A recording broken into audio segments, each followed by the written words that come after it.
introduce myself when everybody's doing Fine. Yeah. What network are you with? the CBS out of it. Oh, cool. I'm already speaking with CBS. Oh, you're the Annie that was Yeah, going. I'm Okay. the one that you were supposed to be speaking with. Okay, cool. So you're flying to Vegas. No, it's actually a producer that does freelance out there. She's the one that we were talking to, and I'm helping her out. So it's Yeah. kind of confusing. Different Yeah. states. Sounds people. exciting. Either way. Oh, I already wiped it. Just Oh, you did? Okay. that works. I guess that's really all I needed. Sorry. Don't roll the tape yet.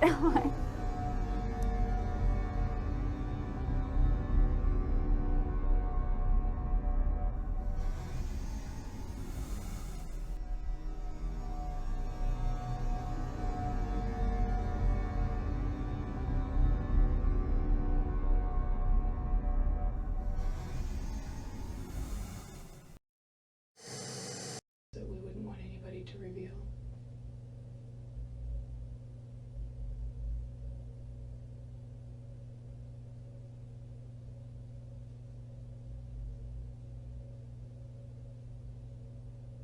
What's your weakness?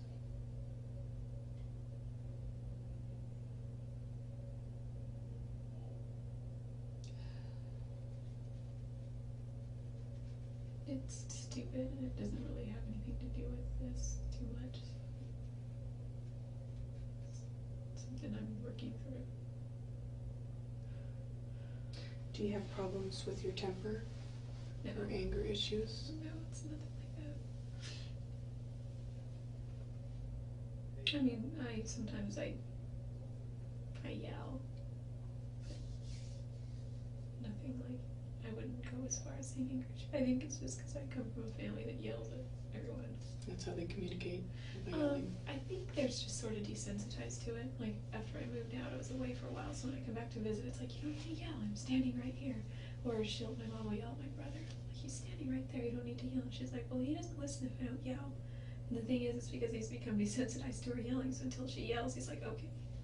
You know, so it's maybe something like that, but not anger issues.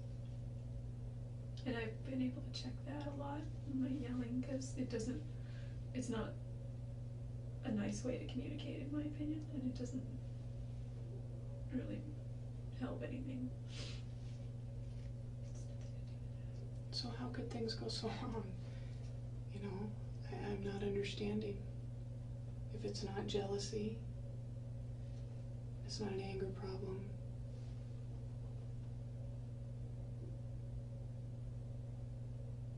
You said you were afraid, or you nodded at least that you were afraid.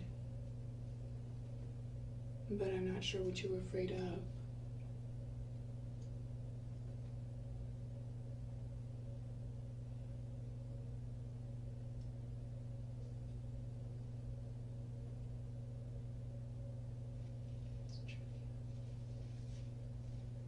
It may not be trivial to his parent or his grandmother, his brothers and sisters.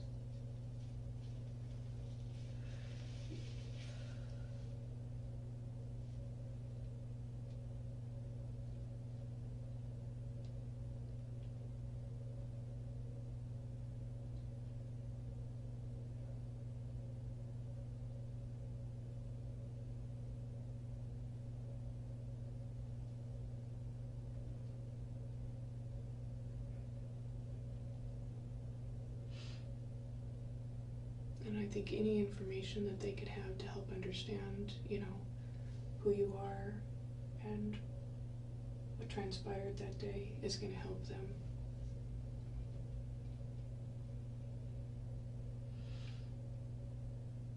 It won't bring their son back, but it will help them understand.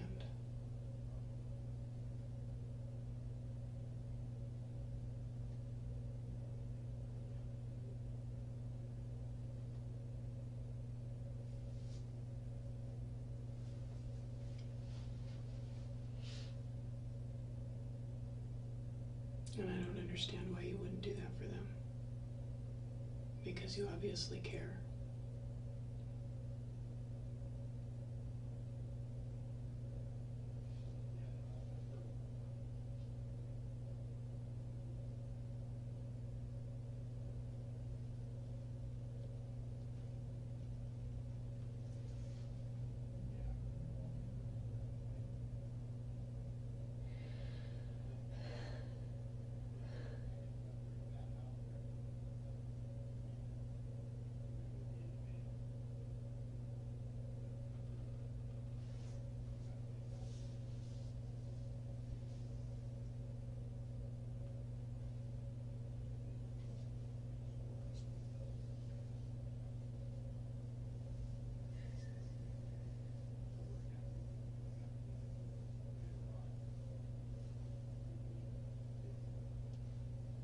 I'm not asking you to make excuses for yourself,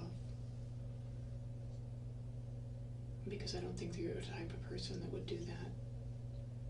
But I'm asking you to do something for somebody else.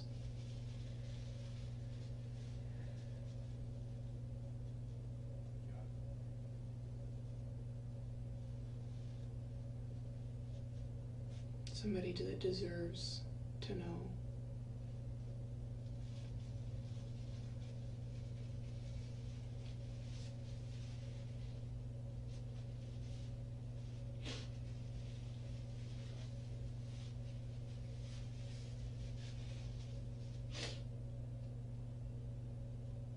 What was it about your relationship with him that went so wrong, that would end up like that?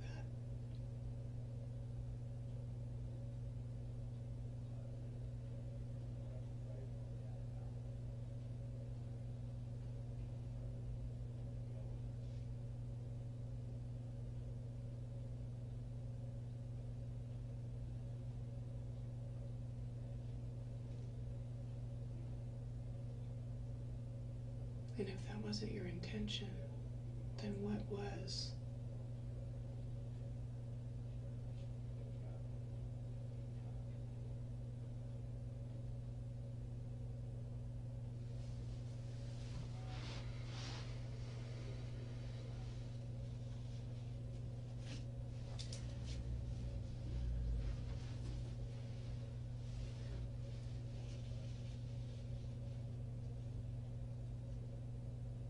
You say that, you said at one point when I posed the question to you about why you wouldn't do that for the family, and you said that was a good question and you think you will.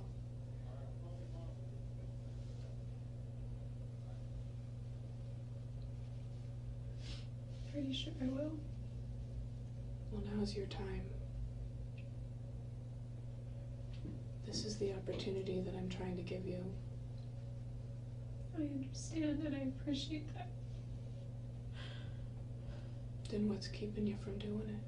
I think I just need to sort through things still, because I'm just not sure. And I deserve the right answers. They deserve to know what happened. You have those answers. You may not know the why within yourself, but you have those answers. You know what happened.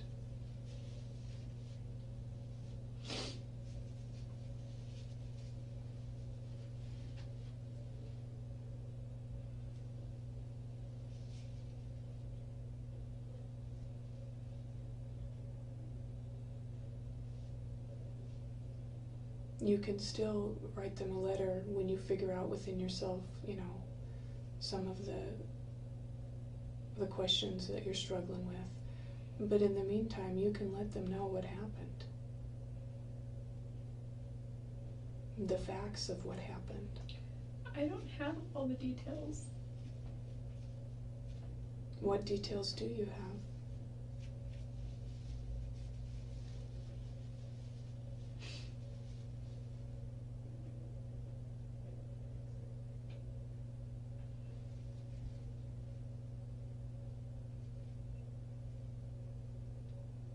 Was he happy to see you when you got there that day? Or did he appear happy? Or was he angry that you showed up?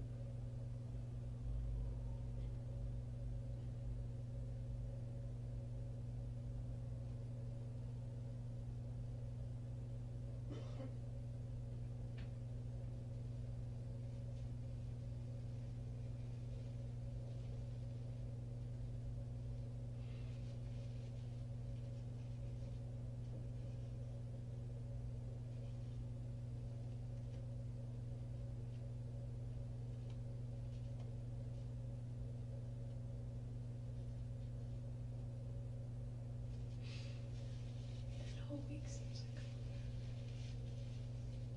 I'm sure it does.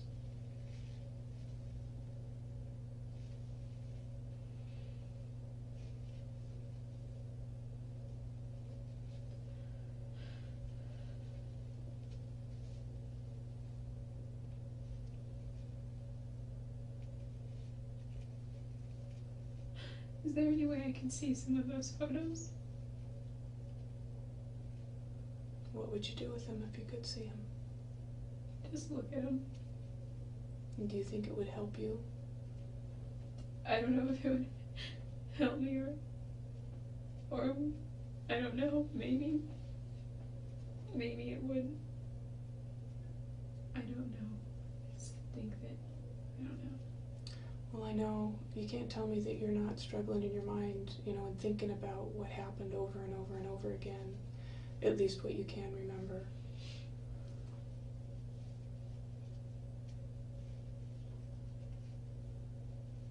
You can help me understand at least what led up to it.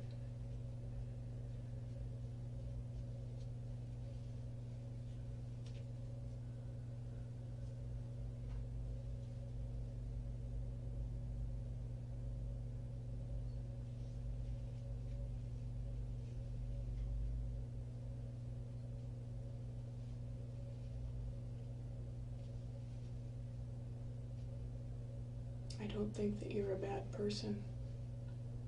I think things got out of control, and you don't understand why. And I don't think that you're going to feel good about yourself until you unburden yourself and give the family some closure. Because at this point, you know, what else do you have? What else do they have?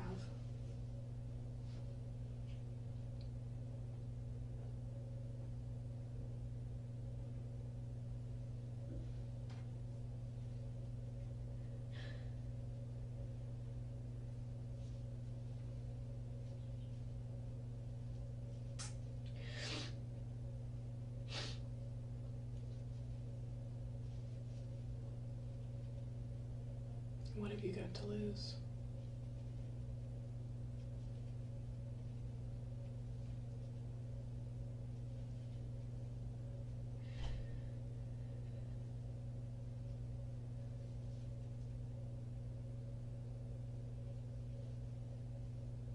Already lost everything. Then do something selfless.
Do something selfless, that quality that you admired in Travis. Show his family that at least you have that within you.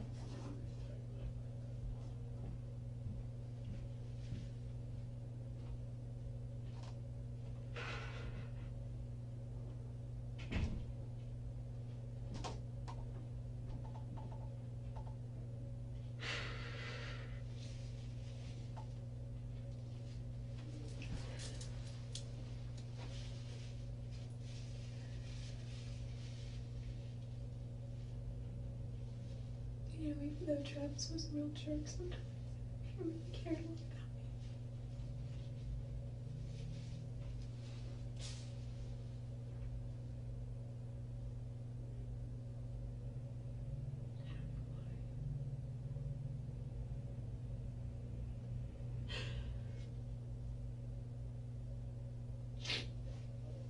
me. He called it,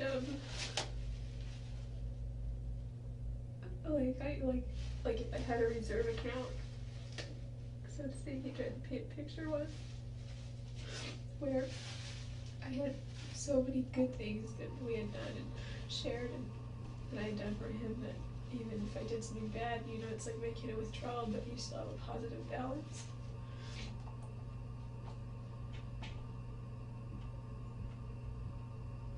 So he obviously saw that good within you. His friends thought he was blind. Well, 2 friends in particular, not everyone.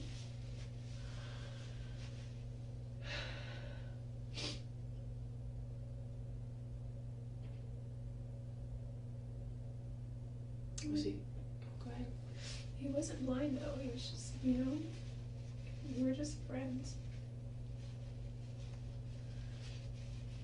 Sorry, what were you gonna say? I was just gonna ask you if he was happy to see you that week, that day.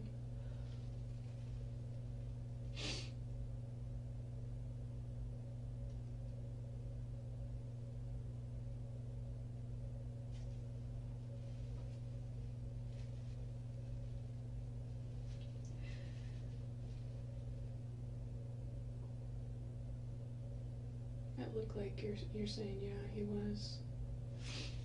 Oh, I didn't see. Okay. He was always happy to see me though. I'm trying to think. Were you happy to see him?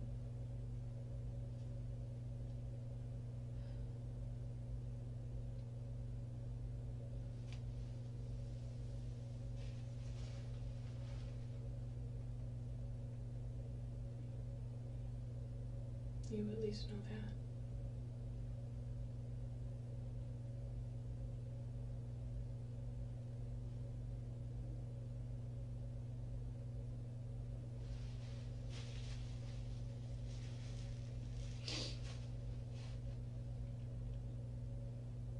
I don't believe that you went there with the intention to hurt him.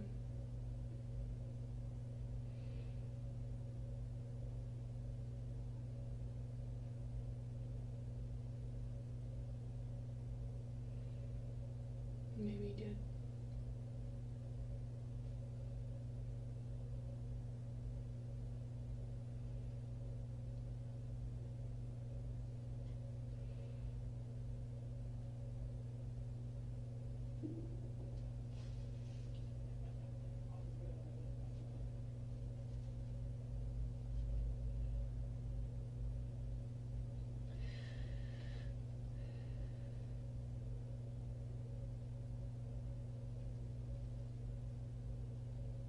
How is seeing those pictures again going to help you?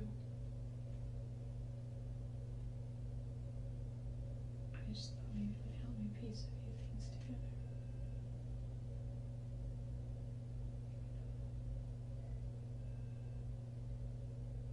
What is it that you're trying to piece together?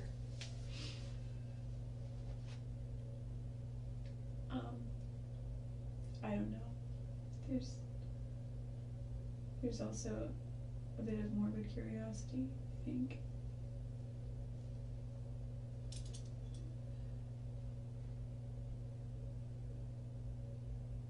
I just wanted to see pictures of him. He showed me a good picture of him yesterday. Is that the one with him in the shower? Yeah, he had water all over his face. You took a nice picture of him. He would never let me take pictures of him in a shower. He was, you know, despite our intimacy, he was really private about his showers. You know, like he had a room, I don't think you've seen the room, but it was here. There's double doors here leading into the room, walk-in closet here, and a hallway, sort of short hall here that went this way. And there was a bathtub here, a shower here, and the bathroom here, a little enclosure. And so if he was taking a shower, you couldn't see if you were in the bedroom unless you walked down the hall, and I never went in the bathroom when he would shower because he was just private about it. You know, it's not like we were a married couple ever. We had a time when we did something, and then after that it was, yeah, we weren't a couple, so. Are you saying that those pictures were taken without his consent? I'm just saying that whoever took those pictures must have, I mean, it's hard to imagine because I got pictures of him once shaving, and that he was already weird about that. Well, Jodi, when you say things like that, it's obvious to me that You don't want to do the right thing for the family. You don't want to unburden yourself. You don't want to give them closure. And you're jerking my chain because there's no doubt, and I've already told you, there's no doubt in my mind or anybody else's mind that you were responsible for his death. And I don't appreciate my chain being jerked. I don't appreciate you thinking that I'm some sort of fool. Well, the detective said he has pictures of me. I've seen those pictures. They were taken the same day. Well, certainly not the same time. Within the same time frame.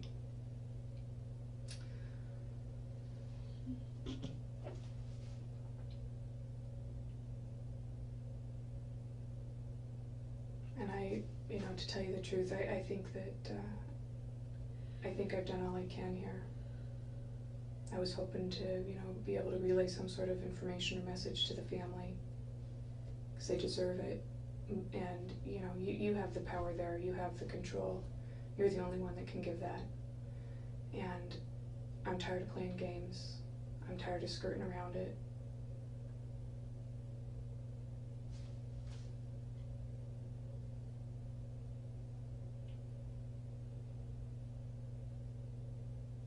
And I guess I just leave here today and leave them with the image that they have of you. I don't know what else. There's nothing else that I can do. I thought that it would be easier for you to talk to a woman, especially about the, this was a very intimate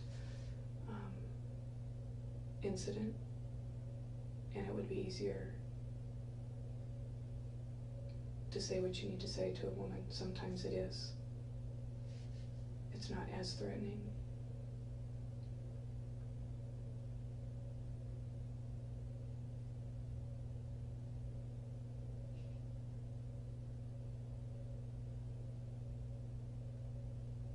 But unless you're willing to give me something to help you with, and I can help you, walk down that path and remember those details, then I can't do anything for you.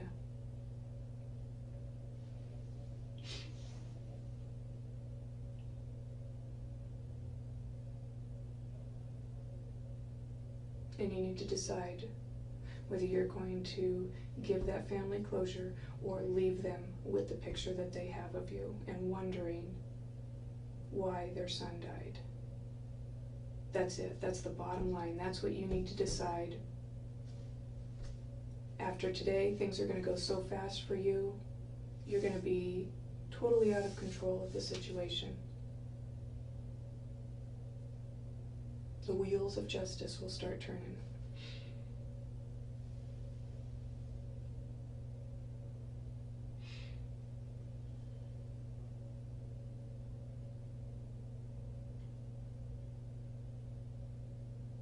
And I can see that you want to do that. That's clear. I can see that. I understand that you're afraid and that you're horrified about that person within you that could do something like that. But it happened, and it's a done deal, and you did. At least you can do is tell the family how it happened so they can understand why.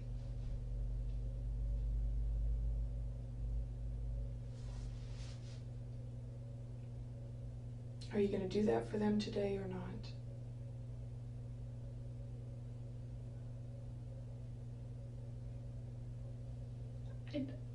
I'd like to, Then what's holding you back? I'd like to begin I don't know, because I don't know what to say to them. Well, let's throw a few things out. You said you were sorry. Yeah, but sorry seems so meaningless. Of course I'm sorry. Unless you back it up with something else as to why you're sorry. You're right.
Give him something, Jodi. I mean, did you guys get into an argument that day? Was there some sort of fight? I mean, help him understand. That's what I'm talking about.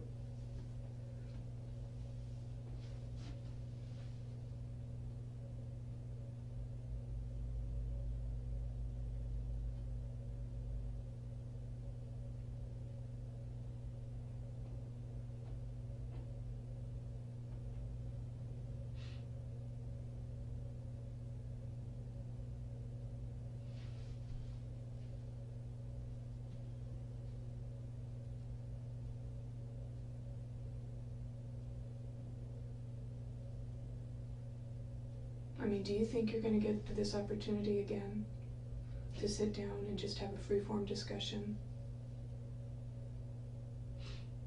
Oh, probably not, unless it's with the lawyers. But when you say freeform, you mean like in this room? Yeah, just exchanging, communicating.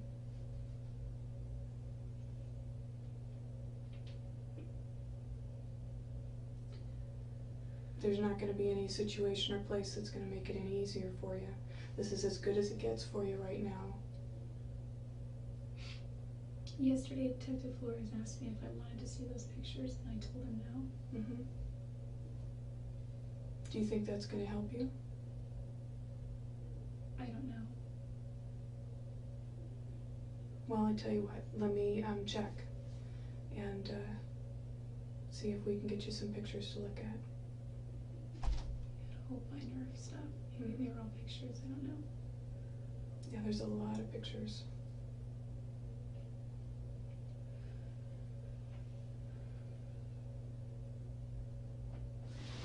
I'll be right back.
Jodi, Detective Flores has the binder with those pictures, and he's not here in our office right now.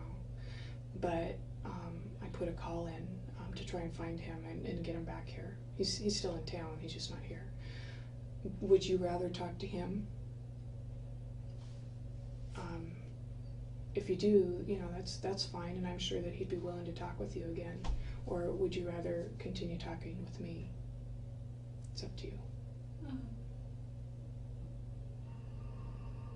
I don't really have a preference, I guess.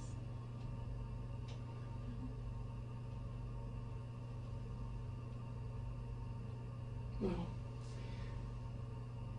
we don't have unlimited time. You don't have unlimited time. we need to get you back across the street, and there's other things that we need to work on. So, you know, the time is now to decide whether you're going to talk to me or not, and whether you're going to give the family some relief that I've talked to you about. Well, either you do or you don't. You know, actions speak louder than words at this point. That was one of Travis's favorite sayings.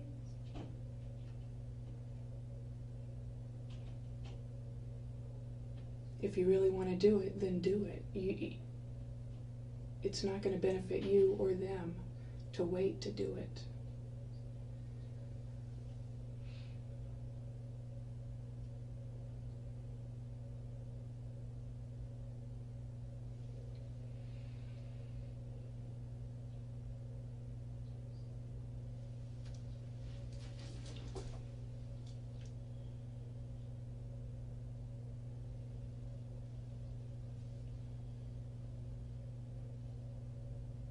And I don't know what it is that's going on inside your head right now. I don't know whether you're weighing the odds, you know, trying to figure out how you can save your own skin here.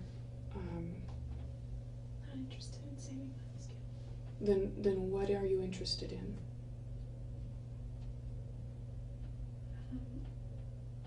Well, I am definitely interested in giving his family closure. I'm also interested in maybe a little bit of closure for myself. I got a flat tire on the way to his funeral and was not able to go. I was in Weed and my flight was in Sacramento, and it was early in the morning, so there were no tire places open when I missed my flight. And even if I had driven as fast as I could get there and didn't get pulled over, I still wouldn't have made it on time for his funeral. Don't you think that it's going to make just a little bit of difference inside yourself as far as that closure goes, if you know that the family at least has something? Yeah.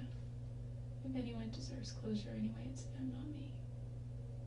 But I think that's kind of why I wanted to see those pictures. I don't know if that will help or not. I don't see how it would help. I think it would, you know, if anything, make you more upset.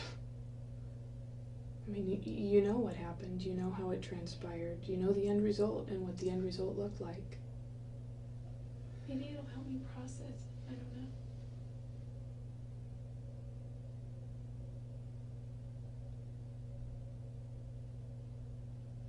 You can at least, until you get to the point of, you know, you're processing, you know, the pictures and so forth, you can at least talk about the good things that happened that day and what your intentions were.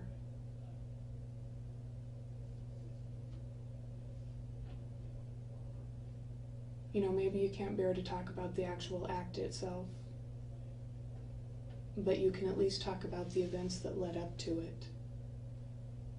Happy or sad. There had to have been some happy, because I saw all of those photos.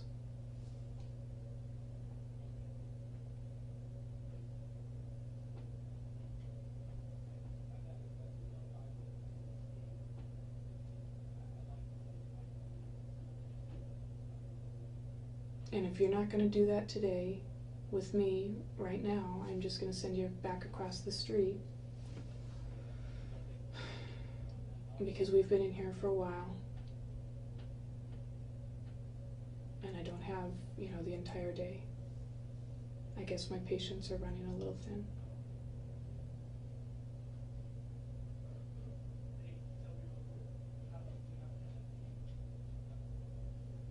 I have a lot of letters to write though. Mm-hmm.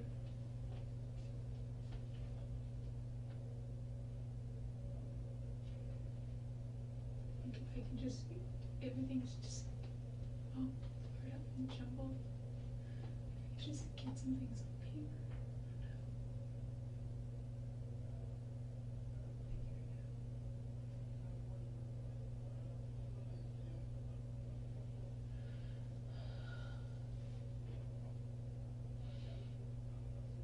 Do you not trust what I'm going to do with this information when you give it?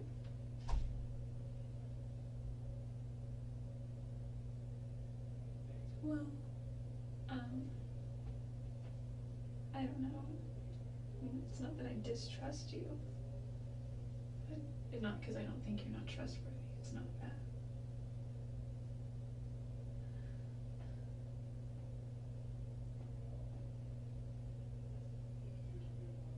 If you give me a specific message to give to them, I promise you that I will relay it in the way that, in the context of which you put it.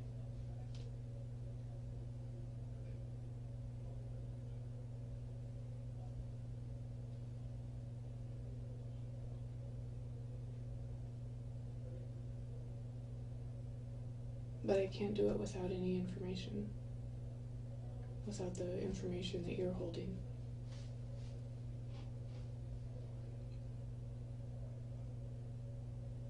So therefore, you know, if that's how we leave it, I'm not going to say anything to them.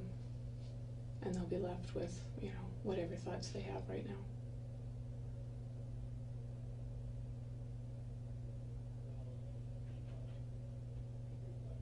And if you think you're feeling grief over this whole incident, think about how they feel. For once, think about somebody else.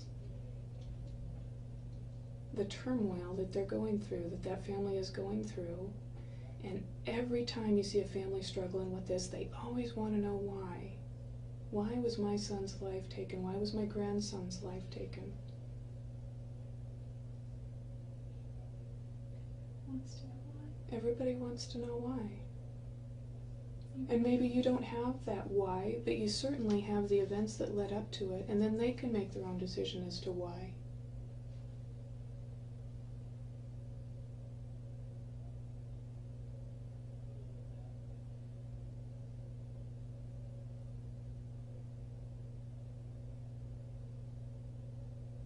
But the time is now. You won't have another opportunity like this. This is still early.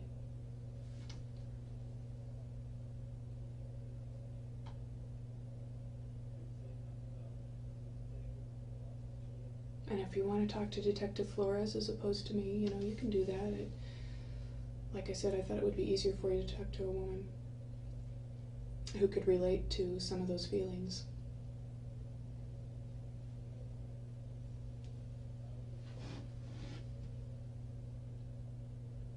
But if you want to go back across the street right now, just let me know.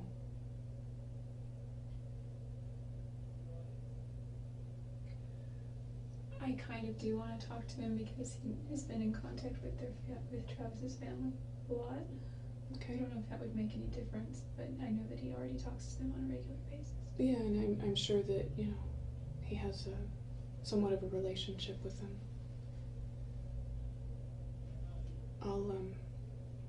I had them put in a call, so I'll go see if he's... Yeah, I'm not trying to stall or anything, but I've got to go to the bathroom again. Can we go? Yeah. Thanks.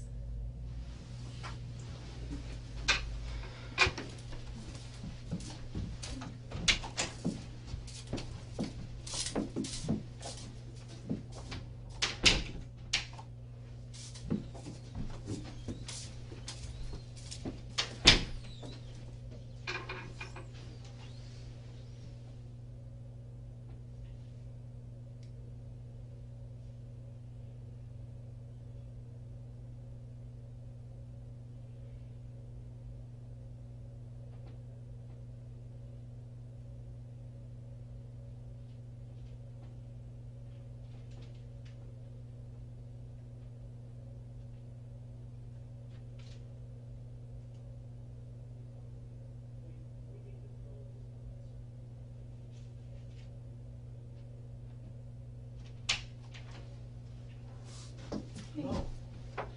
Rachel called me and told me that you wanted to talk to me. I was just on the phone with Travis's sister, and I told her I Which took sister? Smith. What'd she say? She has a million and one questions. More questions now than she had before. And I don't have anything to give her. Part of it because I can't give certain information yet, but the other bit is because I don't have a lot of information. I need new information. Are you doing okay? It doesn't matter how I'm doing. It does to me. It Thank does. you, but it doesn't matter.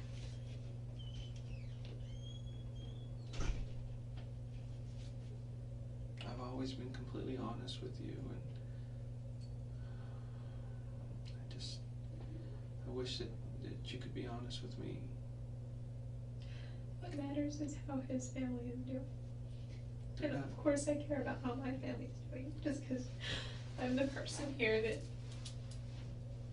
everyone thinks is the bad guy. It doesn't mean that my family had anything to do with anything, and it doesn't mean that they were responsible for anything or that they should suffer at all. And of course I feel for his family. You know, I don't know them as well, or I don't even know them at all, except for his grandmother. Yeah.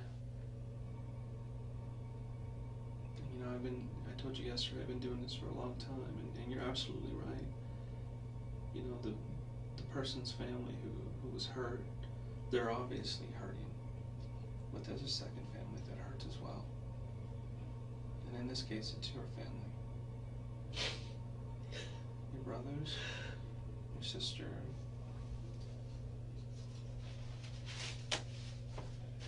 your mom and your dad.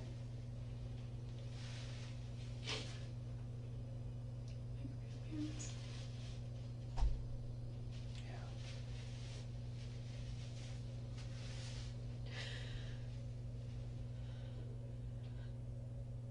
Yeah. I just wish they wouldn't hurt, because it would be so much easier for me.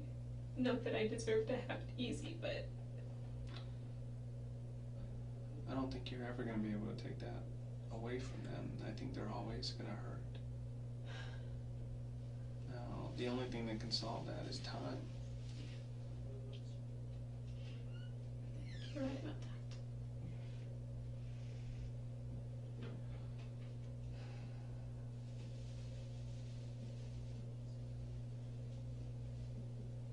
Rachel said something about you wanting to see some photos, but I don't think I can show you any more photos. Why not? Not just, I don't like doing that, because something might happen to you. You might,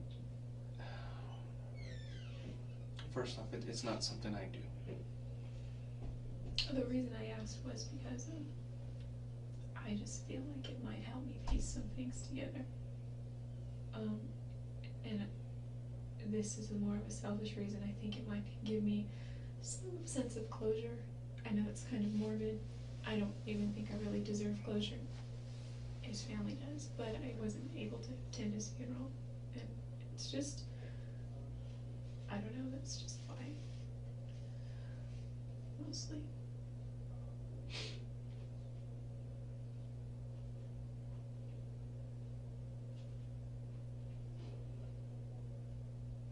What is it you want to know about the photos? Do you want to see the room? Do you want to see the bathroom, or do you want to see him, or is it the photos before it happened that you want to see? I think the photos of after everything.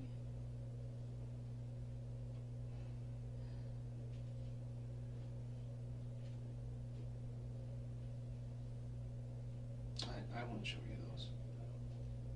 I won't, and not in good conscience. I can't do that. Is there any that you can? No.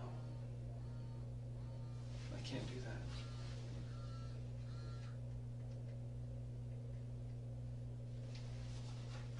It's the ones of before. I mean, I've seen plenty of those kinds of photos. If you want, I can describe stuff for you, Okay. because I was there. And those photos will never leave my head. I'm sure they'll never leave yours either. The one thing you gotta remember is that by the time he was found, the images that you saw were different than the ones that I saw. Things change over time. His body changes after time. We had a difficult time identifying who he was by the time we got there. He wasn't the same person. So that's why I don't want to show you photos.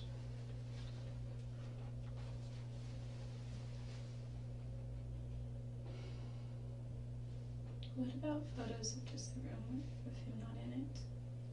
I don't know. Maybe it's just... I don't have him with me here, but as soon as I get a hold of him, another detective has him right now.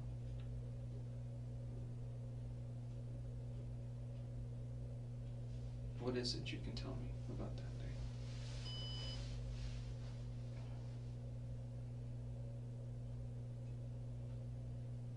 Really not much. Something's kind of blurry. Was he expecting you to show up that day? He wanted me to come. But you didn't want to? I told him I was going to Utah. Why did you decide to go then?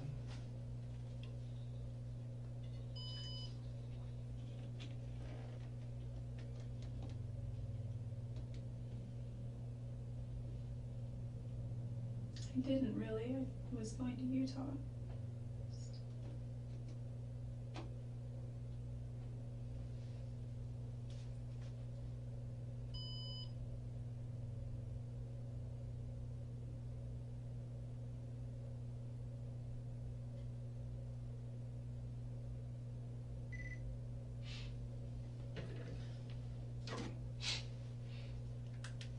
Can leave it off. Oh, well, this one has a full battery. You can leave it off. Just me and you.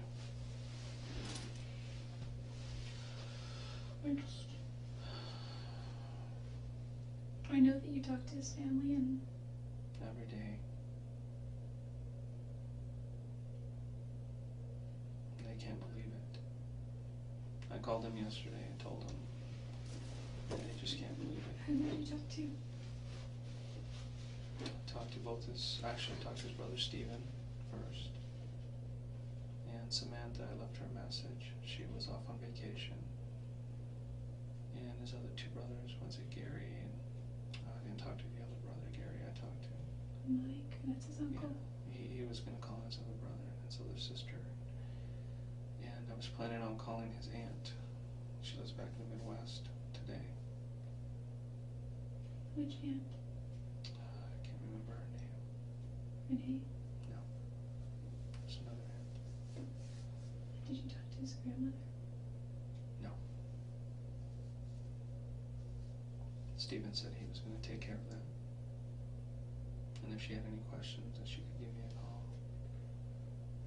And she's been so upset that she hasn't been able to call me yet.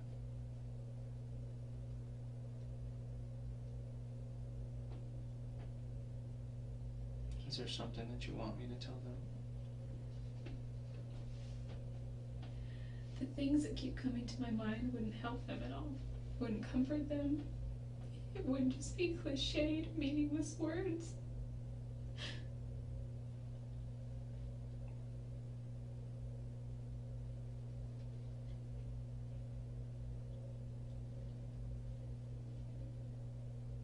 I'll let you decide what to say. And I'll relay it exactly how you want me to. I have an unrelated question real quick. Sure.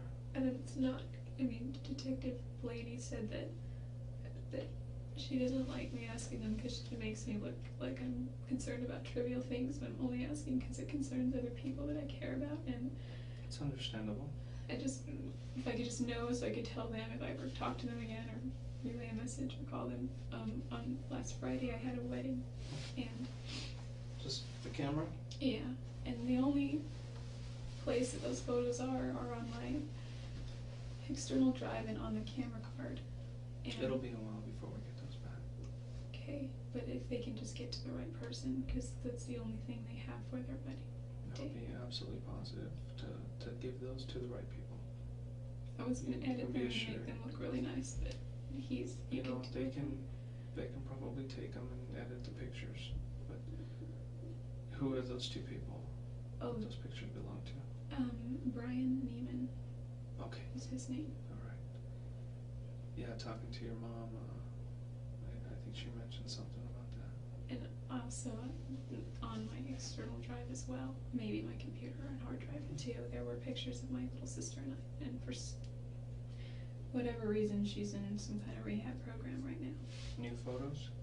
Yeah, well, pretty recent ones that she had of her prom night and of her and I that we were just goofing off. So they're her and I together, and my mom was going to send those, and also my little brother, she was going to send some of those, and even if she doesn't send them, she wants them. So I mean, I kind of took them for her, so they sort of belong I to understand.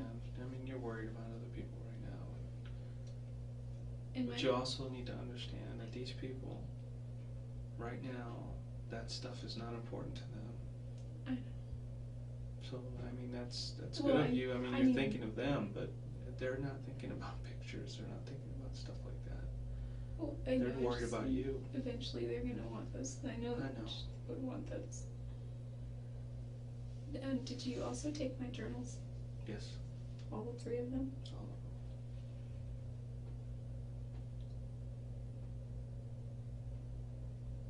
Are you going to keep that forever? No. I'd like to return them to you someday. I just, well, I'm probably not gonna get anything back ever, but I know that my mom made a mention of saying that she likes the way I write and she's always wanting to know my business. So, I mean, that That's would, something you want me to give to her? I wouldn't mind if you did. It's something I wouldn't want her to read otherwise, but in this circumstance, I think she deserves to have every piece of me that she can because she's not getting any more. You're still here with us. Not going anywhere. Going somewhere. Not anytime soon. I'll still be able to talk to your family. They can talk to you, and they'll be able to visit you.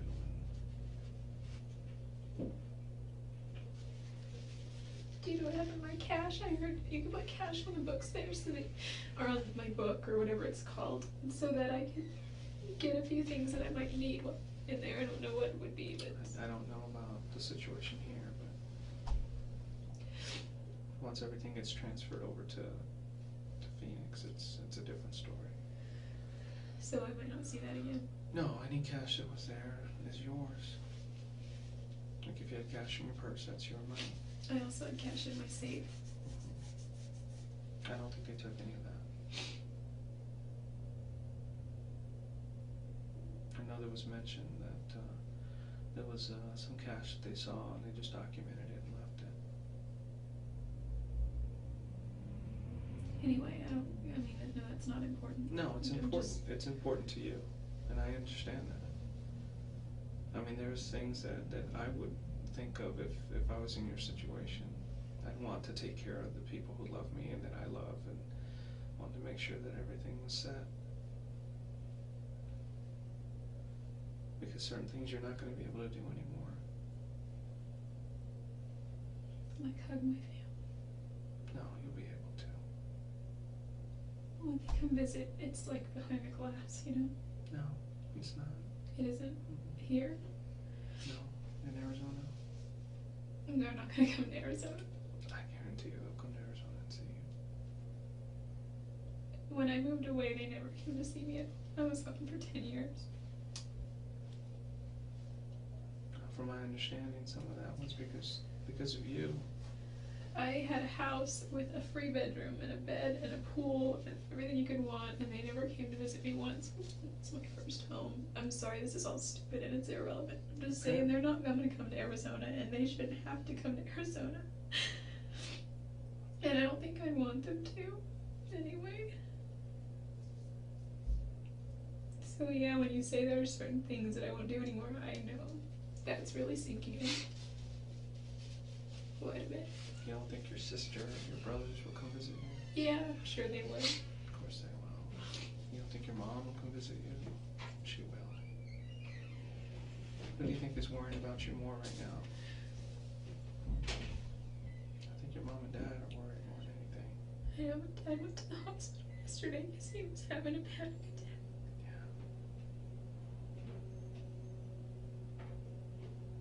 Yeah. And he gets these things where they just can't get his heart rate down. And it's not, I mean, I haven't really been the cause of any of that prior. It's just happened. But yesterday I had everything to do with it. It doesn't even matter. I mean, he's had a long life. Every breath he takes right now is because of modern technology. So it's bought him a lot of time, but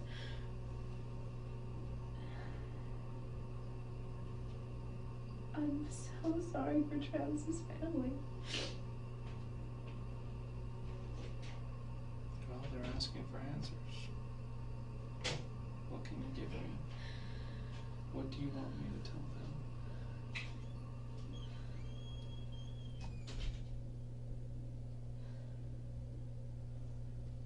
I will tell them anything that you want me to.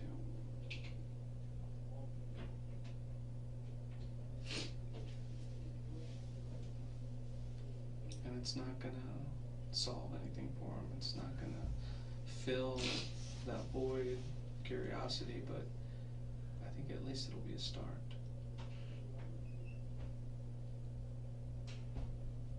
What is it you want to say? I will call her as soon as I'm done talking to you.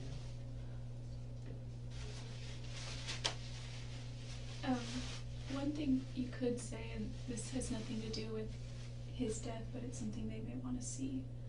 2 nights ago, it took me 5.5 hours, but I posted a 45-minute video on YouTube of him doing a training in San Bernardino. Where did you post that? On YouTube.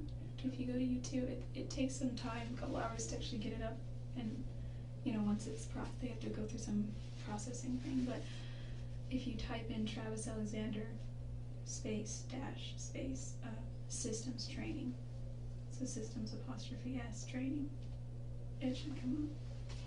What is it? Travis Alexander, and then a dash. There's like a space and a dash. Space and just a dash? Yeah, and then a systems training. Apostrophe on an S. I don't know if that makes a difference, but that's exactly what I titled it. And then his friend Chris Hughes gives about a 6.5-minute introduction to him, and then Travis gets up there and does a 30-minute training. And he talks a lot about what's in the introduction to his book. He talks about his grandfather, Vic. He loves his grandparents. Yeah. He still loves his grandparents. Yeah. He loves his parents and his family, and you and I have similar beliefs, and we know he's okay now. I know, and I know that he's okay, and I know he's in a good place, and I know that that doesn't make it any better here for anybody. But there's always that but. I think he's waiting for you to give relief to other people who are still here with us. And you know you have to. You can't leave it unfinished. It's the last piece of this puzzle.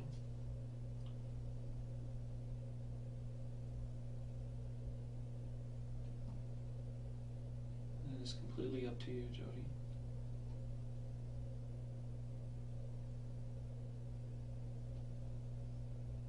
Like I told you yesterday, I have details on how things happen. There's ways to figure out. But the biggest question that everybody always asks is why. It's the biggest question of our life.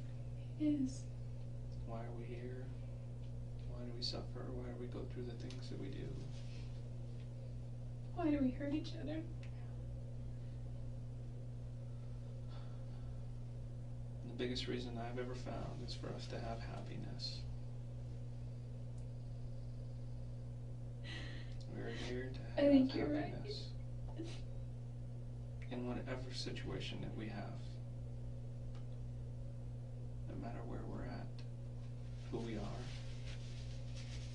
situation is, we can at least try to be happy.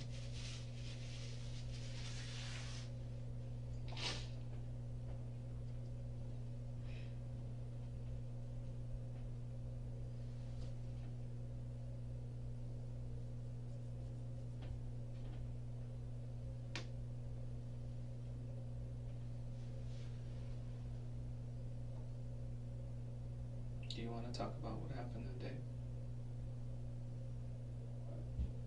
I've got the images in my head, and I can explain whatever it is you want about what I saw when I went there. What I can't do is I can't show you pictures.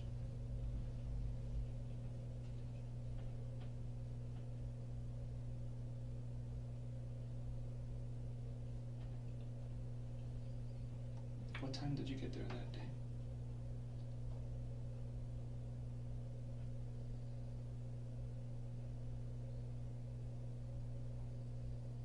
The pictures that I have, the first ones, show you there at about 1:45 or so.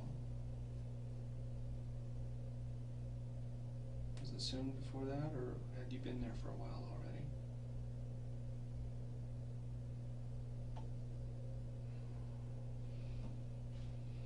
I know his roommates are off at work during that time and don't come home till about 6:30, 7 o'clock.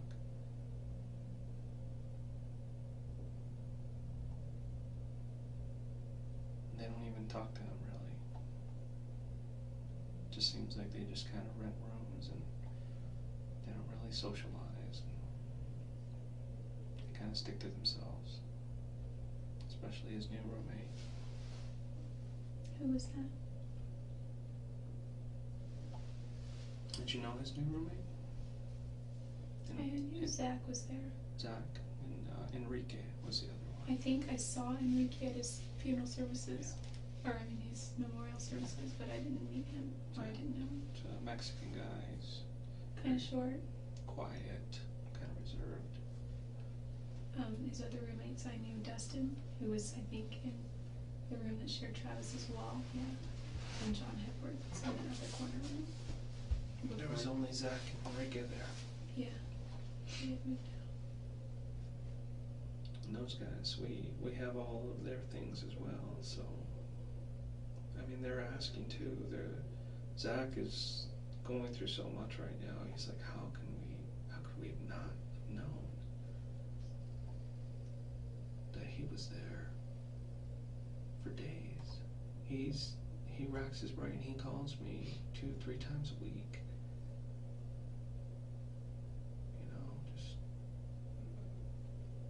Just goes over and over in his mind. He has no idea.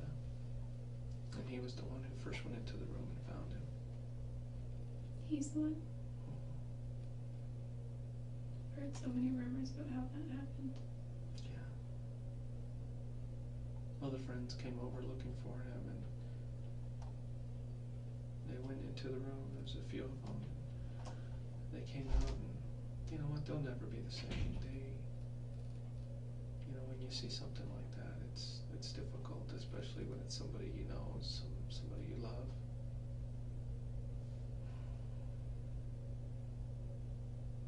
I deal with it all the time, so it doesn't bother me as much. You must have to remain detached quite a bit. You know who I usually get attached to? Is the people I'm talking to. To you. You're the one I'm going to remember. I'll remember him, but I didn't know him. I will remember you.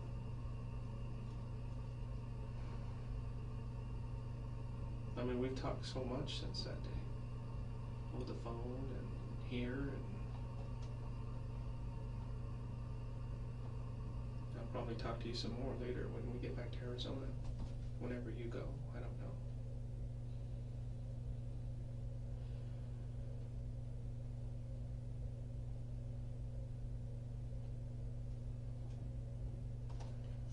Hurt anybody? I know.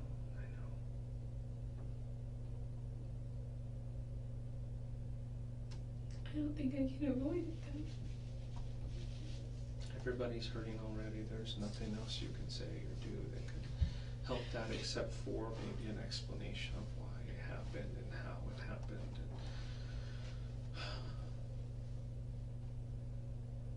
It's not my job to have an opinion of you and your personality and your character. It's my job to sit here and talk to you and get the facts of the incident and present those to the court and whoever else needs to know.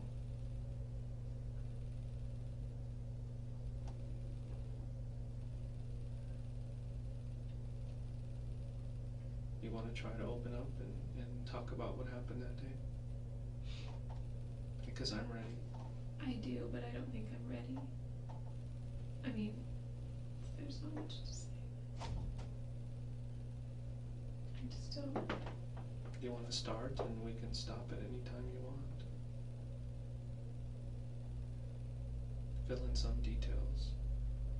This is what I do to assure that you're not just saying you did something just to cop out. Because there are certain details that only I know and the person who did this knows. Nobody else does. And I use this information to confirm what I suspected. So if you can just start and give me some details as confirmation, then that'll be fine. And if you want, we can continue at another time.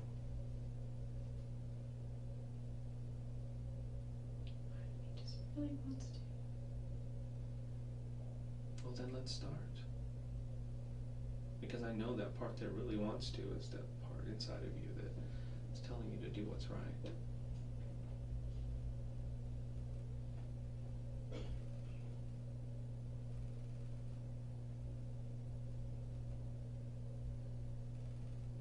We don't have to go over details, all the details.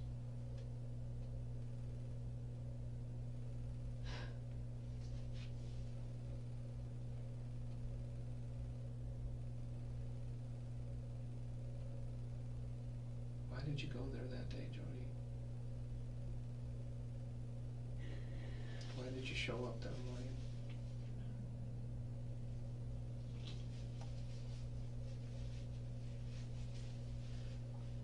I have questions too.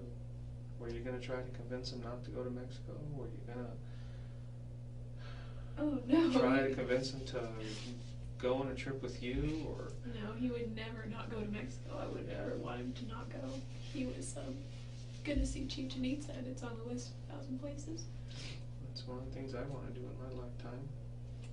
Yeah, it's an important part of our history, both in the church and I guess our heritage too. That's where my people come from.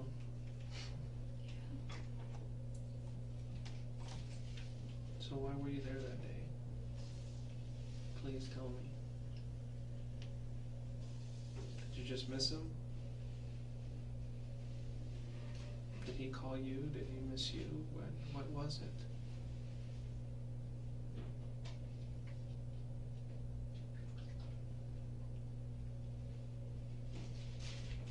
The only other explanation I can think of is that you went there for one purpose, and that's to hurt him.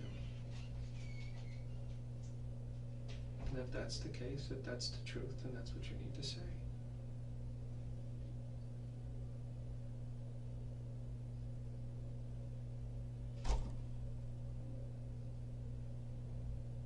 If you want me to call and tell his family that you're sorry and that you apologize for what happened, I can do that.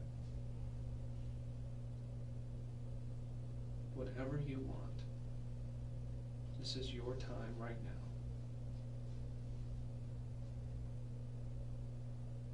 I flew up here for a lot of different reasons, and one of them, the main reason, was to sit down with you here and talk to you about what happened.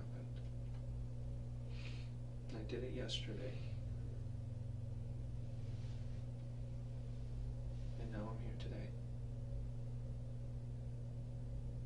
But the time is limited.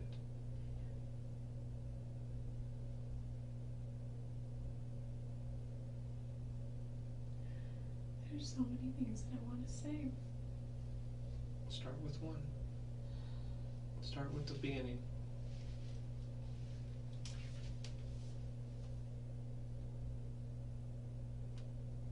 Was it a last minute change from your trip to come down, down to Arizona? I bet you were going through your head. Should I just go, or should I just keep going to Utah?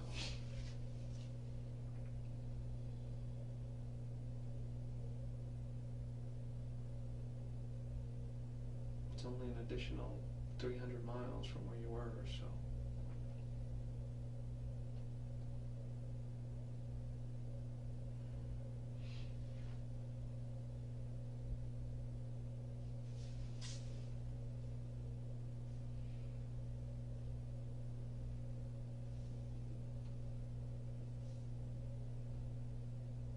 Jodi, your time's running out. I'm not going to be able to talk to you anymore. And I want to.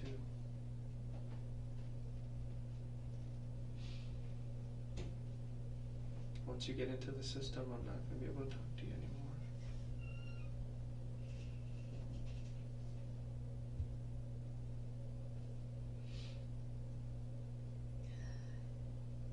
You can leave so many questions unanswered for me, and for his family, and for your family.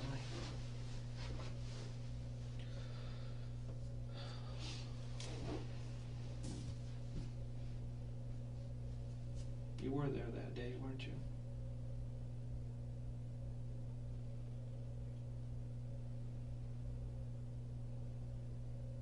Were you guys alone?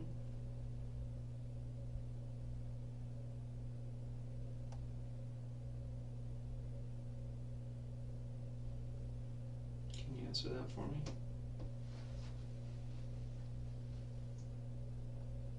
Were you guys alone?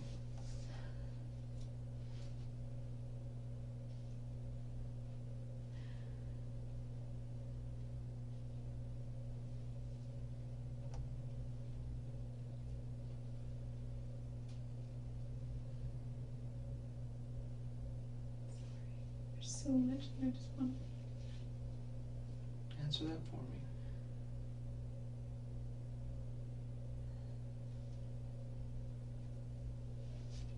Should I be looking for somebody else?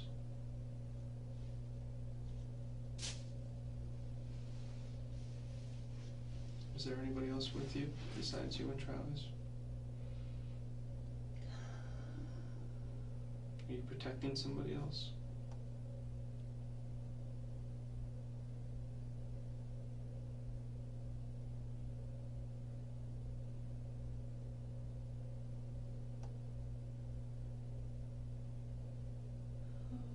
Jodi. I'm sorry, I just don't know what to do. Trying to just figure it I'm right here. I'm right in front of you. This is what you need to focus on right now. out.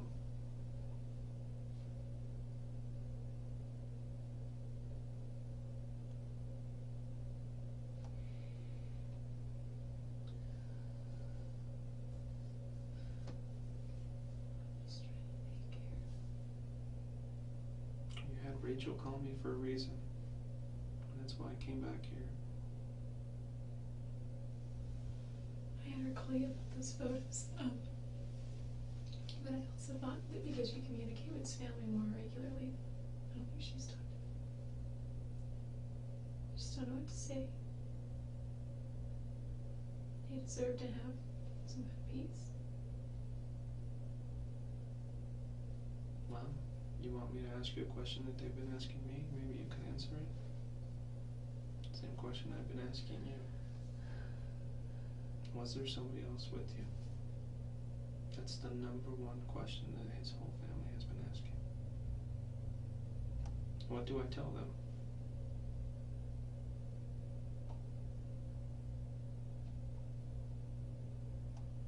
What do you want me to say to them? Because the only answer I can give them is, I don't have any evidence to show there was anybody else there. Well, that's another way of saying, I don't know for sure. And that's absolutely true. I don't know if somebody else was there with you.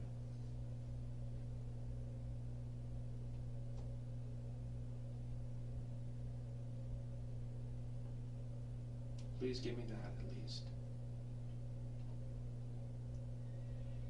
For them.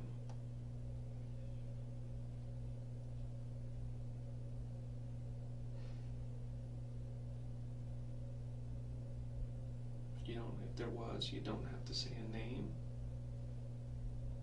It's a simple yes or no.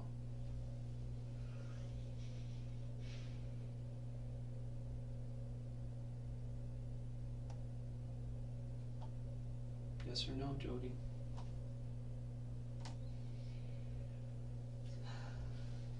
Look at me. Please. They want to know. Was somebody else there with you?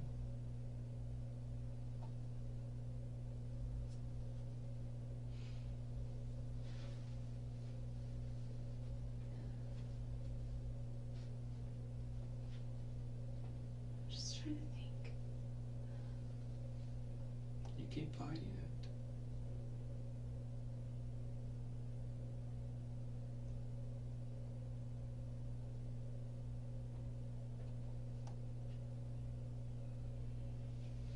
What happened to me today and from here on out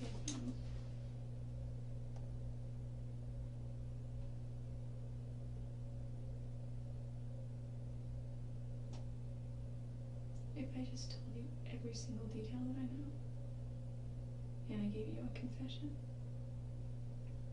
Nothing else changes. It just speeds up the process. In what way? Like, do I go to Arizona faster? The process in Arizona speeds up. So if I maintain my innocence, then I stay here longer, just in the No, system? no, or you do don't I- really stay here longer. That speeds up the process in Arizona. Like the trial and all that jazz? Do you want to put your family through a trial?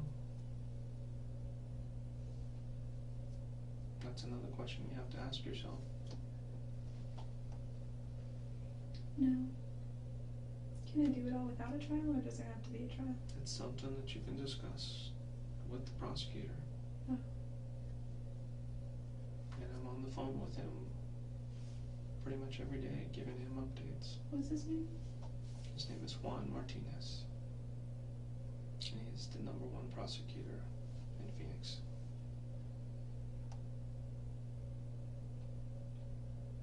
Well, at least in my book he is.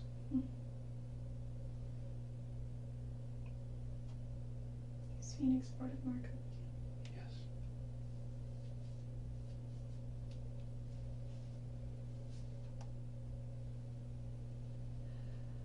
I wonder if I should just get a lawyer first.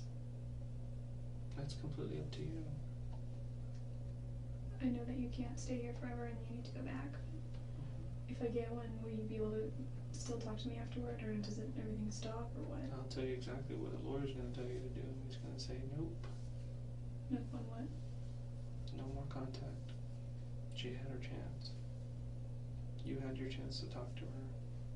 It's over. Well, I mean, I just would want his advice, and it doesn't necessarily mean that he, that I'm gonna take his advice, nor does it mean that, you know, That's completely up to you. sitting in Jodi. a cell somewhere not I saying anything can't- is gonna help. I can't advise you either way. But what I can advise you on is the truth. The details of the case that you have in your head that you can give me will allow me to verify the information that I have to make sure that I'm looking at the right person, and to verify my theory that nobody else was there with you.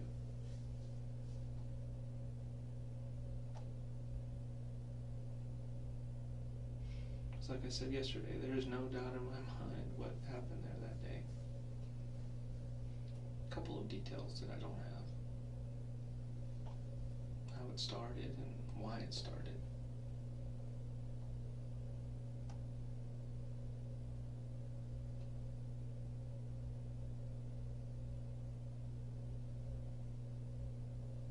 And like I said before, if you can provide me just a few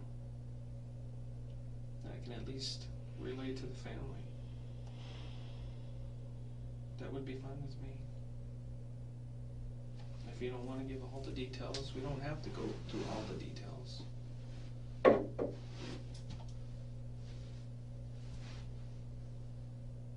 But let's at least start.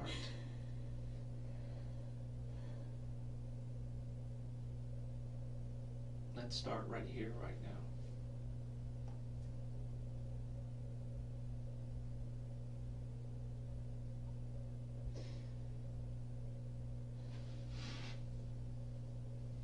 If there's a question that I ask you that you feel like you don't want to answer, you can say, no, I don't want to answer that right now. Okay, just hold on a second.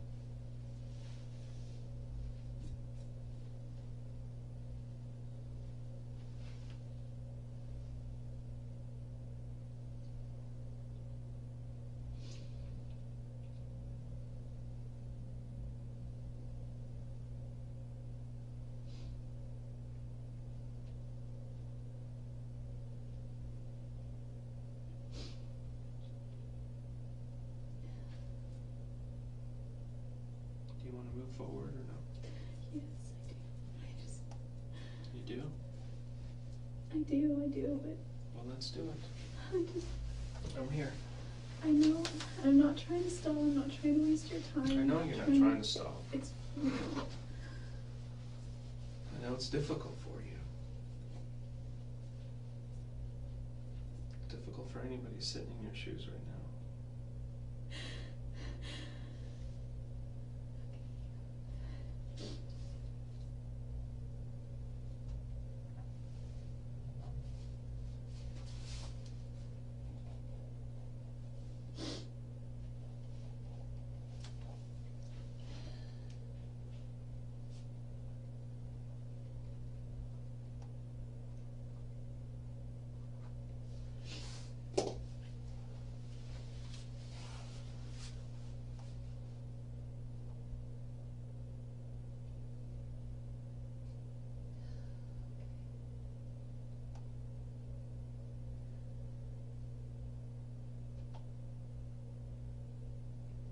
You decide.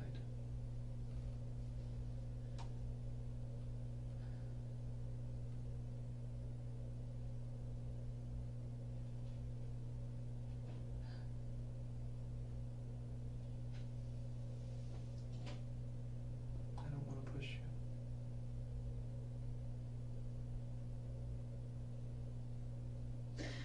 It's your own free will. That's one thing that we have, is our own free will.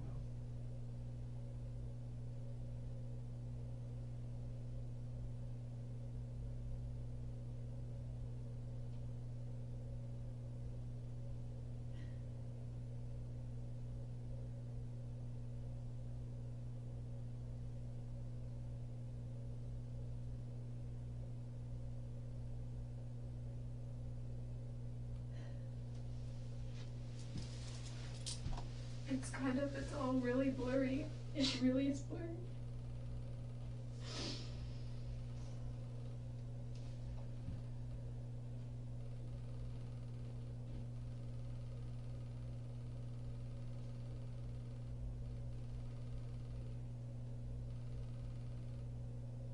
What went through your mind after it happened?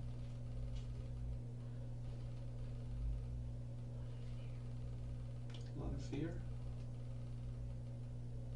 What did you think when you were driving away? Scared.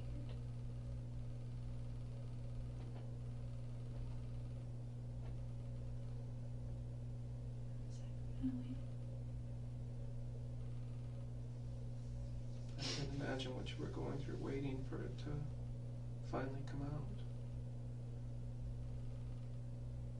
Waiting for what to come out? The news that he was no longer with us.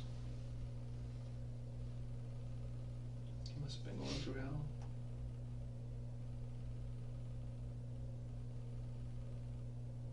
Every day that went by, what were you thinking?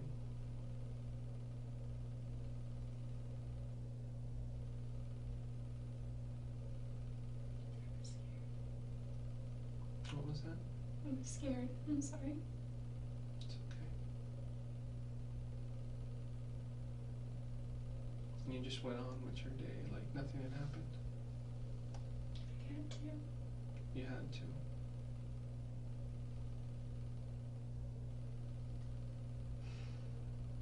Did you tell anybody what had happened?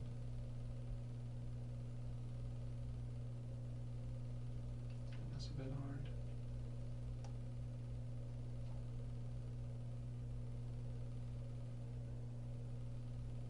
It's all a blur. Can I please see those photos? As soon as I get back, the detectives went to Reading to go pick up the rental car that you had that day, and they took the photos. There's probably something in the rental car. Like what? Maybe blood. In the trunk, in the back seat. That's what we're gonna look for. So I was just thinking maybe the handles, lock, steering wheel, something like that. Things that get touched. is that what was going through your head when you left? What did I leave behind? What did I touch? No. What was going through your head when you I left his just- neighborhood there? Just had to run.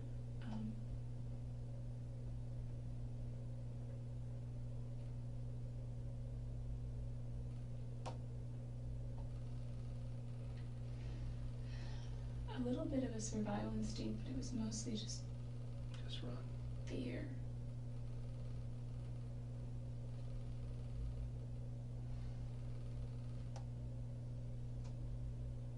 Are you worried that his roommates were gonna get home soon? I was Did you even think about that?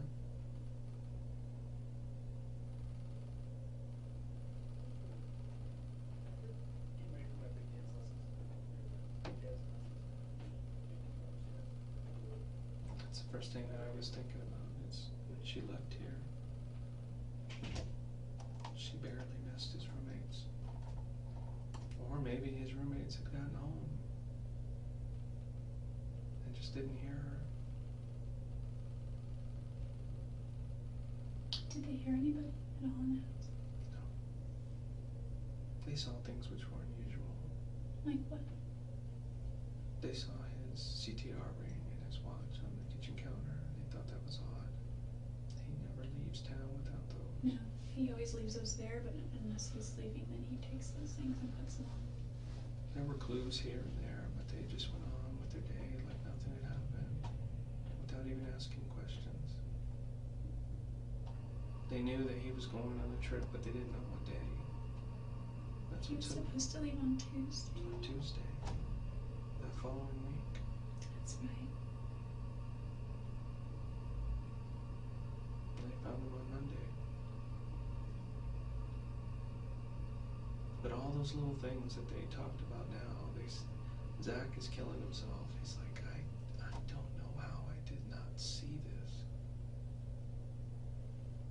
Why didn't I just go check on him? Why didn't I just follow my instinct and go look? Travis didn't always bond with his roommates. He did with Yeah. some. He bonded with Aaron, even though he had an intolerance for Aaron's lifestyle. He bonded pretty well with his friend Josh Ford, who lives back in Southern California now. He wasn't too close with Zach or Enrique. No, or his previous roommates. I don't know They anything about they seem to have been just people who rent rooms out from them there. They don't become friends. Yeah, they were just They have their own lifestyles and they go on. Yeah, his rules were, LDS standards and pay your rent on time. And be clean.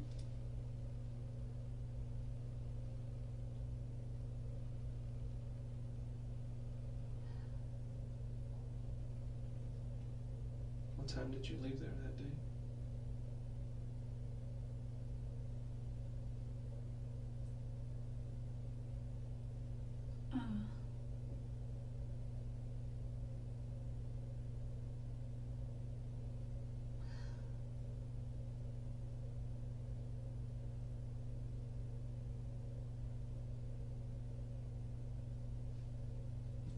You don't remember? Just trying to drive and get as much distance as you could.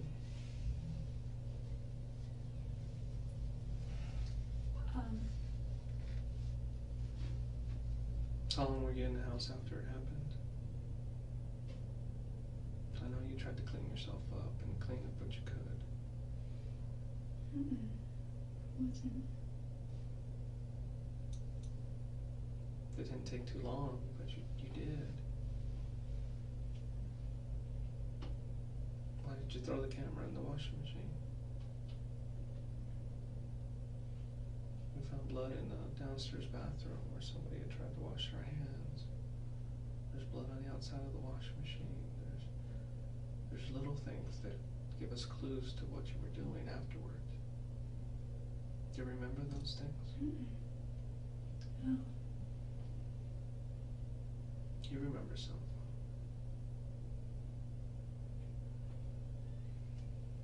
What was your intention of going there that day?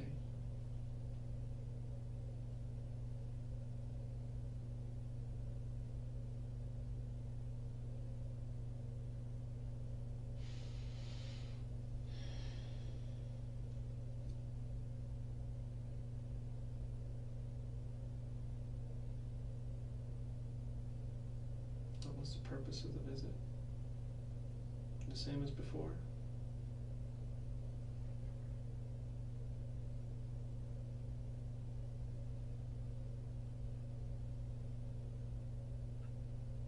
I'm just starting to remember. I'm just trying to remember that week. That whole week.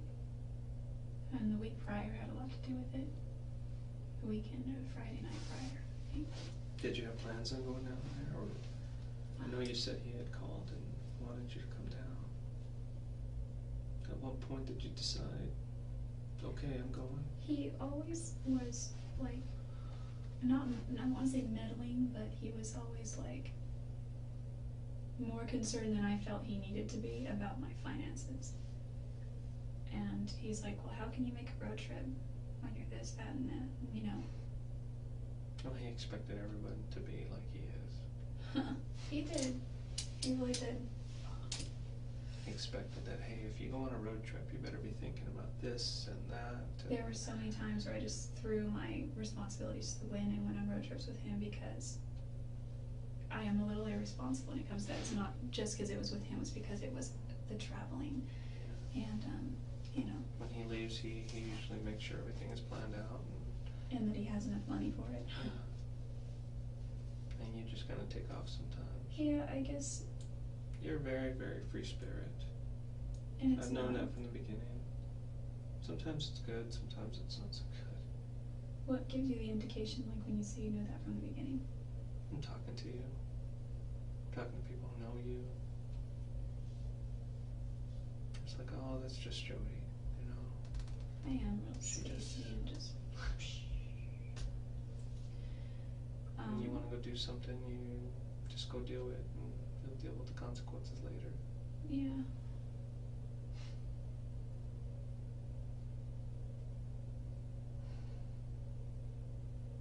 When did you decide to go visit him?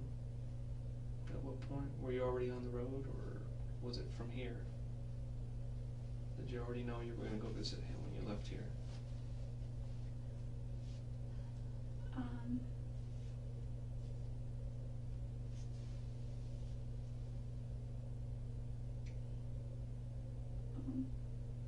I've done that before.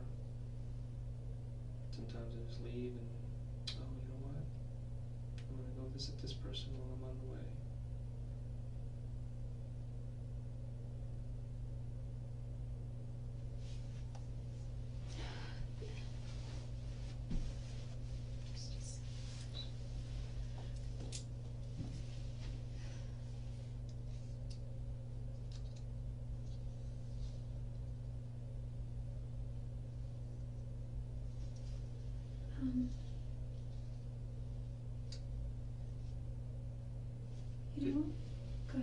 Did you see any of his roommate's cars out in the driveway when you left?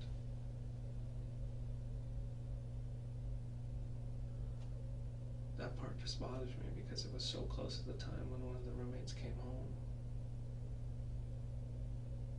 And I'm thinking maybe you were still in the house when he was there. No, no, I was in the driveway. You were in the driveway. They would have seen the car then, right? Yeah. My space was always right behind Travis's car, and he parked in it's a 3-car garage, and he took the middle space. And one of his the roommates Prius? Yeah, the Prius, or his BMW before that. And then there was like a smaller little space, but it was enough for a car, but it was always jammed with junk from Yeah, his I saw roommates. that. He was very much, he didn't save stuff, you know. Yeah. He had so much storage space. He was so generous when I moved there. He let me store all my stuff there because I went from a house to a room, and so I had artwork because I paint and art supplies, photos, books and books and books and books. So many books. Some aren't even mine. They belong to my friend Matt. I was renting that car yesterday because I was taking a trip to Monterey. And Oh, is it Matt? yeah, I was gonna drop off some books to him that I'd had for years. We dated like 8 years ago. We're still friends. So, all of his books that somehow I ended up keeping, and some were mine, some more like esoteric and spiritual kind of books that I'm probably never gonna read now because they're just so out there. I'm sure they'll get those back to him. And then some photos also too. Daryl, who was another guy I dated after Matt that we bought a house together. And kitchen supplies. Daryl paid for so much when he was there. He footed the bill with Costco, so I had they said that they took knives out of my car. I don't even know who they are, you know. They're Daryl's. I mean, they've been in storage for years, just collecting Well, it's dust. good to know that they're his. Yeah, no, they were all just. One might have been mine, but like, I think they were Daryl's. And so there's those and a bunch of kitchen supplies and pictures of him and his son mostly. And we used to go to 49er games all the time, just camping trips. So the car you'd driven there was the rental car, Yeah. the Ford Focus. Oh. That's the car I they're gonna thought go you- pick up, a Ford Focus. Oh. Yeah. I know they were gonna rent you another car, but then something happened with that first car. Either you didn't like it, or I don't know if they had Oh, it was problems. red, and I thought, because I always hear that you don't drive red car, because I would never buy a red car, and it was fine, it was a Ford Focus too. And you got the other car instead. I was the like, do you white have one with a more neutral color? Because red is like, you always get pulled over and you get tickets. No, I don't know if that's true, it's just That's something not I've been true. told since. It's just there's a lot of people that have red cars who like to go fast. It's a personality thing. It's not because of the car color. I just, for me, it's a psychological thing, 'cause it's more noticeable, and it's like, you know, a red flag with a bull kind of thing. I know Travis doesn't lock his doors when he's home. Was the door open when you got there, or did you have to go to the garage, or how did you get inside? Did you knock?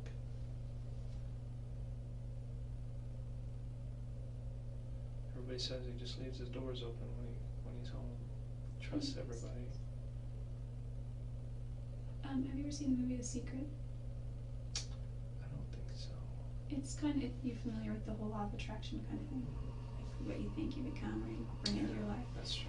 He felt that if you lock your doors, then what are you telling the universe? What are you telling the ether out there? Is that I need to lock my door for a reason.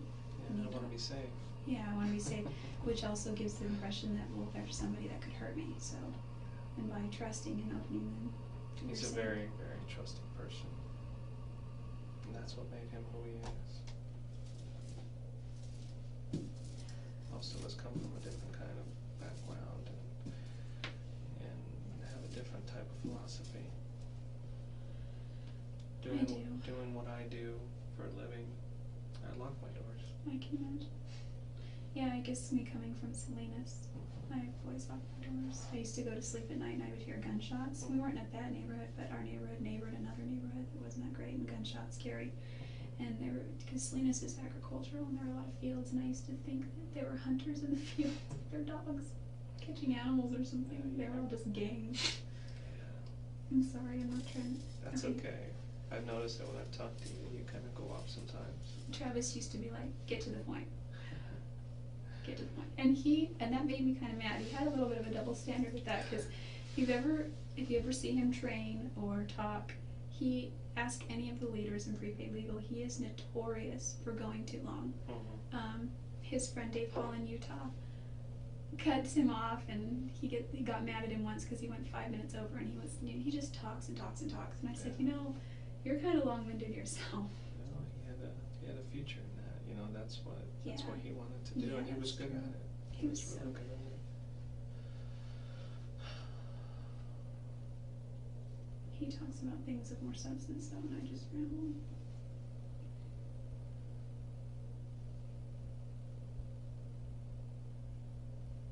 So was the door unlocked when you got there?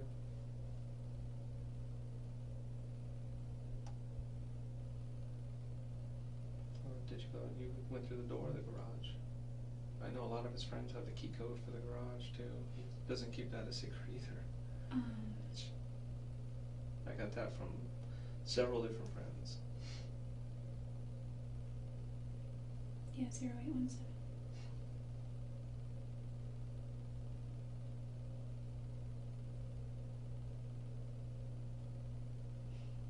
Was he expecting you?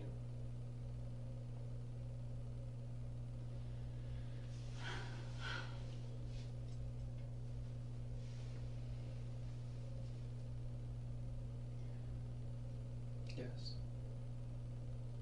Did you surprise him? I know he was always happy to see you.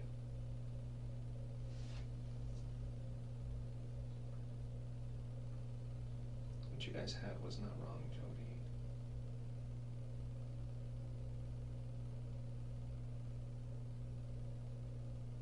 Going over all his stuff, he was always happy to see you.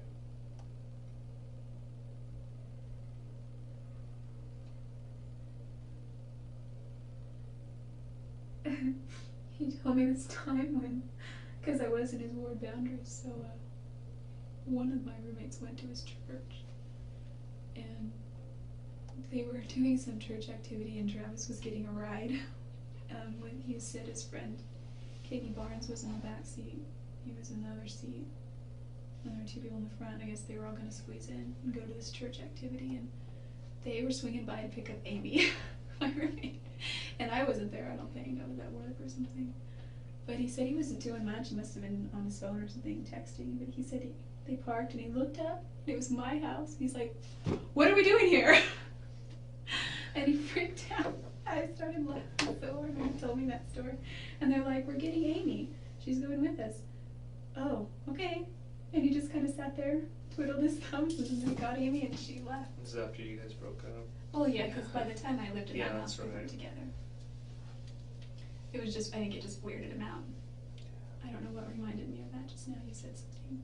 He was happy to see you. Yeah, I don't think he would have probably been, it would have been awkward, I think, then. Because we kept. You guys had a different kind of relationship. You guys were happy to see each other, but for some reason he couldn't outwardly show it in public. He was afraid of his image, and to him his image was everything. And he told me on several occasions that it saddened him and it bothered him.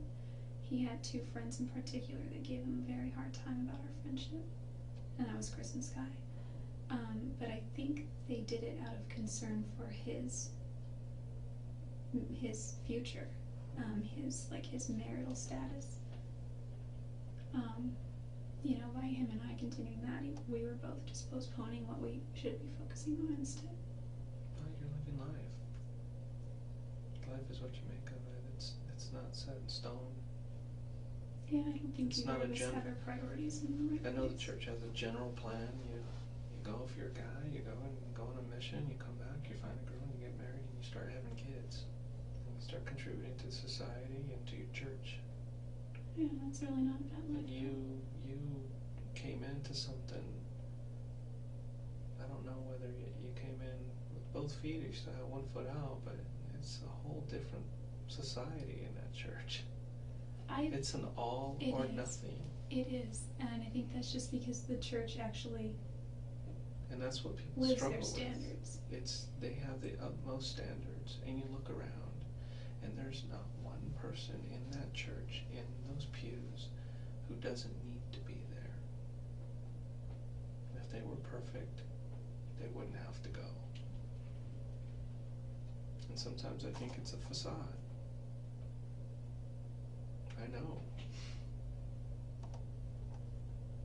And Travis kept trying to live up to those standards, but he's a human being, and both of you are mortal, and you have free will, and that's that.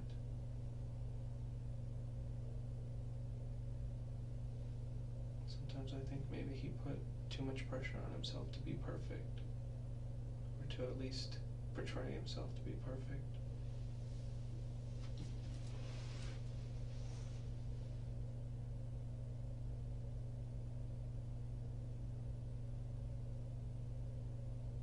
And that's maybe why something like this happens. Things get way out of hand. I'm not an evil person. I know you're not. But I've always had, and I'm not a promiscuous person.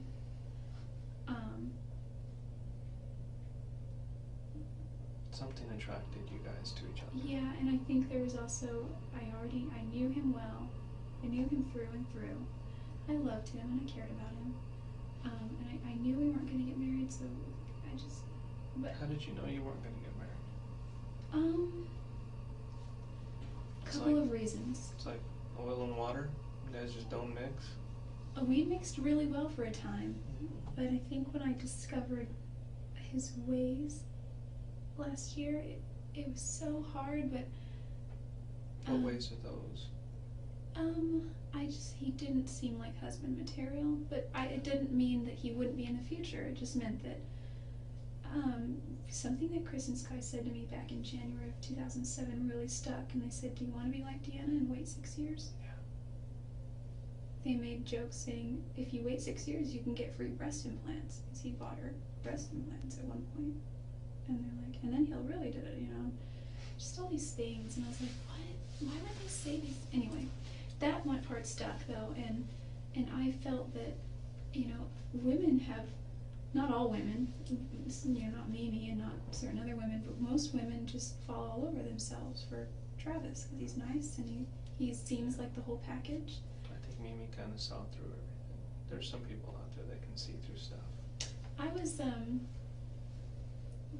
I kind of did too. Like, I had never been pursued by a person like that. But at the same time, I'd like to say, like, maybe saw through this, but I saw beneath that and through that. Like he wrote that thing on his blog, The Gold from Within. And I really did see, like, inside, he was an amazing person. He was a good person. He was a generous person. He gave so much, and Well, maybe you chose to actually look past that first level. Somebody like Mimi looks past that first level and sees that's something I don't like already, and I'm not going to look any further. You, on the other she hand, spends a lot of time at the temple, so I think that I've never been endowed. I've never been through the temple, but from what I understand, I think that's such a sacred place, and meditating there and being there will help to give you further insight about where just you as a person are supposed to make a move on a certain decision in your life. So maybe that just wasn't for her. That's true. I also was thinking, after the fact, I didn't get every chance to discuss this with him. I didn't know she was going to Cancun, but and I didn't know she didn't. She flat out told him no, but I thought. So that's completely out of the theory that you went there to convince him to not go. No, not at all. Not at all. Okay, because that's the first theory that was thrown out there, was she was jealous. She knew that he was going to Cancun with this other girl, and it was just jealousy. It's the simplest I asked thing. him at one point after I moved. I was like, hey, who are you taking to Cancun, by the way? I knew it wasn't. At one point, there was a girl named Brenda and she wasn't romantically involved. She was just in the business, and she saw me at the memorial, and she's like, now, wasn't he going to take you to Cancun? And that was like, we found out about Cancun a year prior, right about the time we broke up, and so, like, I never really assumed that I had a ticket there. And, as things went on, it was just never discussed, so there was never any discussion. That never went to your head then. Yeah, there was never a discussion that I was going to Cancun. Not on that trip, not with him. Maybe sometime in the future, some other time with somebody else, but no. So no, that wasn't an issue. What about the trip of him coming up to you, come visit you? Is that something that was planned, or is that something that... Yeah, it was... Because I wasn't even sure that was true. No, it was postponed twice. He was gonna maybe come up and I kind of like was hoping he would come by May 24th, because I was singing the national anthem at the races, and I thought, it's part of one of my goals for this year, was one of my fears to overcome was being in front of a large crowd or public speaking. You have anxiety with crowds? Yeah, there were 3 fears. One was handguns, which is one of the reasons I got a gun. There was a CHP here in town that said he would take me out and go target practicing. And I went to the sporting goods store several times to see what he had, and they were all in the $500 or $600 range for the kind that I wanted. So they were too expensive, but then there was this one, it was cheap, it was like $100 and something, and I said, all right, let's do it. So I put my money down and got my little 10-day background check and all that, so, and then I got it and I was happy, you know. And the third one was skydiving, so I was gonna do that sometime this year. But he wasn't able to make it up for he was scared to tell me that too. He's like, I know you get really upset. Was he scared? Not scared, I'm hesitant. He didn't want you to be upset. He didn't want to hurt my feelings. He told me that. He was on the phone in early May, because I had known about that I was gonna sing 8 weeks prior, about 8 weeks prior. Yeah, because I had approached the guy at the state down by the Purple Plum, which is this one of the middle exits there. He works at the gas station area. I ate there this morning. Oh, really? It's pretty good food. You used to work there, didn't you? Yeah. They're good people. They It's took weird, me 'cause out I went to the go station. eat there, and I couldn't get it out of my mind. Jodi used to work here. Constantly thinking about you. Because of this. It was a good place to be. I worked there twice actually when I was 18. My dad closed his restaurant when I was 16 or 17, and that's when I was a server there. And being a server in a restaurant is probably one of the best positions, because you tend to make a little more money than the other positions. Tips. It's all contingent, but generally it works out in your favor. You've got that kind of personality that people want to tip you. Yes. So Yeah. when he didn't come up, was there an issue with that? Did you guys talk about that? Well, he said he put it so delicately that I couldn't be mad. I was sad, but I wasn't mad or anything. And he said, he's like, I'm just not sure. He said, there's a lot of stress going on. There's a lot of things right now, with this, and just I have stuff going on. And he's like, I've been hesitating to tell you, but it looks like I might not be able to make it up there to watch you sing. And I've been scared to tell you that.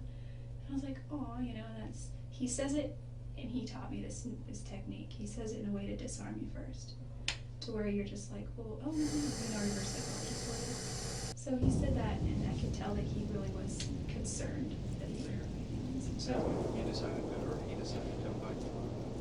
No, not at all. He didn't invite me up to the cabin. He's home definitely. He's all probably before I go to Cancun. And so, as that week got closer, he was like, look, we had a big fight somewhere around then.